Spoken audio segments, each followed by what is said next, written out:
मुफ्ती साहब, अकीक़े का सुन्नत तरीक़ा क्या है? रहनुमाई फ़रमाएँ वज़ाहत के साथ। क्लिप की सूरत में। लियाक़त अबड़ू, बलूचिस्तान, तुर्बत से।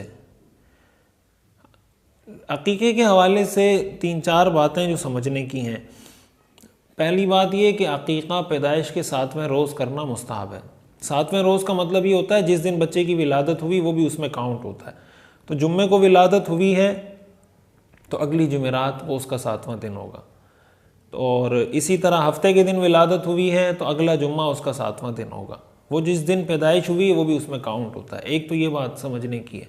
7वें दिन ना हो सके तो 14वें दिन कर ले, 21वें दिन कर ले। इसी हिसाब से 7-7 दिन का सबसे बेहतर यही कि 7वें दिन कर लिया जाए। दूसरी बात यह है कि लड़के की तरफ से 2 छोटे जानवर यानी बकरा, बकरी या दुम्बा, और लड़की की तरफ से 1 छोटा जानवर बकरा या बकरी या दुम्बा, या बड़े जानवर में लड़के के लिए 2 हिस्से और लड़की का 1 हिस्सा, ये उसमें किया जाए। और अगर कोई मजबूरी है और लड़के की तरफ से 2 बकरे नहीं किए जा सकते तो 1 बकरा अगर कुर्बानी उसकी कर ले, अकीका कर ले, तो वो भी जायज़ हो जाएगा। हुजूर सल्लल्लाहु अलैहि वसल्लम का जो तर्ज़ अमल है, जो आपकी सुन्नत है, हज़रत हसन और हज़रत हुसैन रज़ी अल्लाह तआला अन्हुमा के लिए, तो आपने दोनों की तरफ से 2-2 मेंढे ज़िबा करवाए थे, 2-2 दुम्बों की आपने अकीक़ा किया था। इसलिए मुस्तहब और सुन्नत अमल यही है कि आप 2 लड़के के लिए 2 छोटे जानवर और लड़की के लिए 1 छोटा जानवर ज़िबा करें।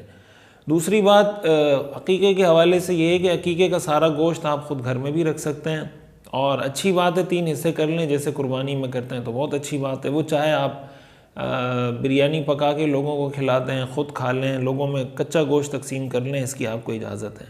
एक बात इसमें ये समझने की है कि अकीक़े के जानवर की भी वो शराइतें जो कुर्बानी के जानवर की हैं, वो जो आपको उसकी तफसील मालूम ही होगी कि अगर बड़ा जानवर गाय बैल है तो वो कम से कम 2 साल का हो, और छोटा जानवर है तो कम से कम 1 साल का हो, और जो शराइतें कि ऐसे अयूब ना हो जो बहुत ज़्यादा यानी बुरे महसूस होते हों, बुरे समझे जाते हों, ऐसे अयूब से, ऐसी खामियों से, ऐसी बीमारियों से वो पाक हो।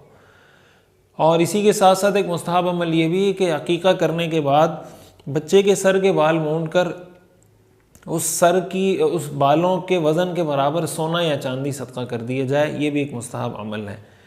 और ये सारी वो चीज़ें जो मुख्तलिफ़ अहादीस से हमें साबित होती हैं। और उसी में एक अमल ये भी है कि 7वें दिन बच्चे का नाम अगर नहीं रखा तो उसका कोई अच्छा नाम भी रख लिया जाए। सुनन नसाई की रिवायत है, हुज़ूर सल्लल्लाहु अलैहि वसल्लम ने फरमाया, कुल्लु गुलामिन रहीनुन बिअक़ीक़तिही तुज़बहु अन्हु यौम अस्साबिअ, कि हर इंसान या हर बच्चा अपने अक़ीक़े के जानवर के साथ एक तरह से वो रहन रखा हुआ है, यानी अल्लाह ताला इसके ज़रिए से उससे बलाओं को, तकलीफ़ों को, मुसीबतों को टालता है।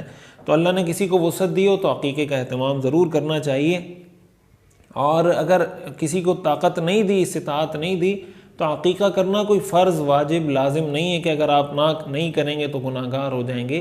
कोई कर ले तो बहुत अच्छी बात है, करना चाहिए। अल्लाह ने किसी को वुसअत दी है, किसी को अल्लाह ने वुसअत नहीं दी और वो नहीं कर पा रहा तो उसमें कोई परेशान होने की बात